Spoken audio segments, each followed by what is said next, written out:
Today is a special day at AirVenture. In addition to our usual check-in with the one-week wonder, discovering more interesting visiting planes and watching the air show, EAA held a day-long salute to veterans, capped off with an honor flight for Vietnam veterans. The tension is building at the one-week wonder as the deadline draws closer. But it is getting exciting. It's like watching a race, and will they get to that finish line? The pressure is just so enormous. Throughout AirVenture 2014, we've honored our military service people. Today, we hosted a free breakfast for all veterans. This afternoon, the annual Veterans Parade began in Warbird Alley and followed the flight line to Boeing Plaza. All in attendance paused for a moment to honor them for their sacrifice and service to our country. Hitting the skies before the Thunderbirds was the Warbirds Extravaganza, punctuated by the famed Wall of Fire.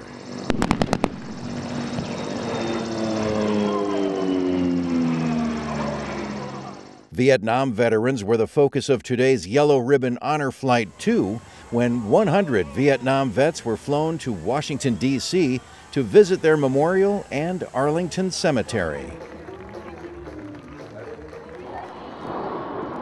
Inclement weather interrupted our air show, but the Thunderbirds still took to the skies and amazed the crowd with their precision, speed, and sound.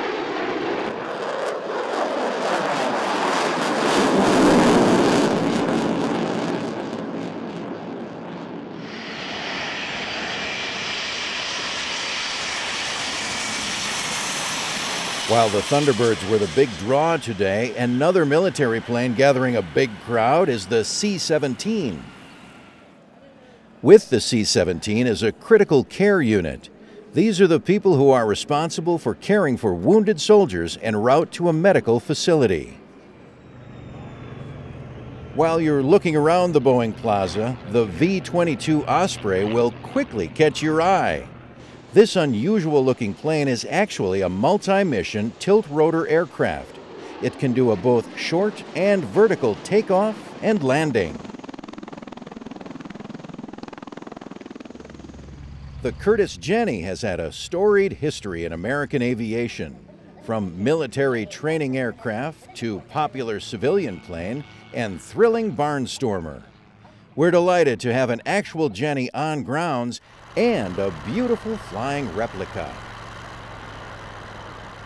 Like many, General John Miller thinks of EAA's AirVenture as an annual family reunion. I've been coming up here for 30 years, and I can remember Paul was always out here on the flight line in Red 1, and he was always overseeing it, but he wanted to make sure that it was a family event, and we always took time to talk to the kids and instill them about the opportunities in aviation. So his legend lives on. For AirVenture 2014, I'm Michael Casper.